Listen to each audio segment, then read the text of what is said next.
Bon, Transmétropolitane. Qu'en dire, qu'en dire, qu'en dire. Bon, clairement pas à mettre entre toutes les mains, c'est annoncé au dos hein, pour lecteurs avertis.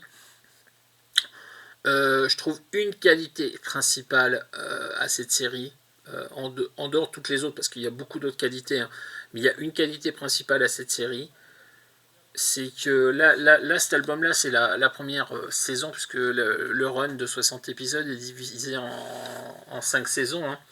Euh, à part les deux derniers qui forment la conclusion, chaque épisode est unique. C'est-à-dire que il n'y a pas besoin d'avoir lu les autres avant pour savoir quoi lire en fait, ce que vous lisez, le comprendre et tout ça. C'est-à-dire que moi l'avantage que j'avais par rapport à ça, c'est que je me faisais un album de Venom, de ceci, de cela, peu importe. J'ai commencé oui, à lire les Venom que j'ai achetés. Mais je pense que je vais reprendre la série en entier parce qu'elle mérite. Donc j'ai arrêté. Mais en gros, on peut lire un truc, et puis quand on avait faire une pause, on peut se lire un épisode de Transmétropolitane. Ça se lit tout seul, il n'y a pas besoin de prérequis, si ce n'est de connaître le personnage et donc d'avoir lu le premier épisode. S'il y a un essentiel, c'est le premier épisode, et derrière, tous les épisodes sont uniques. On pourrait limite ne pas les lire dans l'ordre. Voilà.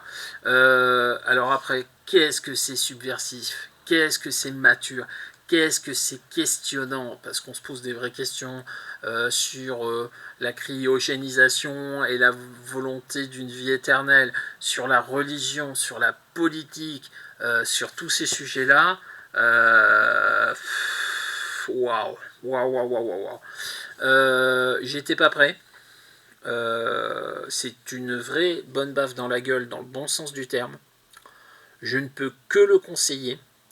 Je pense que je vais prendre mon temps. Donc là, je viens de récupérer le tome 3 hein, qui est là. Là, j'ai fini il y a quelques temps déjà le tome 1. C'est en pause. Je vais vraiment prendre le temps de lire le tome 2 et le tome 3. Le tome 4 sort au mois de mai. Je vais essayer d'avoir fini de lire le tome 2 et le tome 3 pour le mois de mai quand le tome 4 sortira. Mais qu'est-ce que c'est génial! Et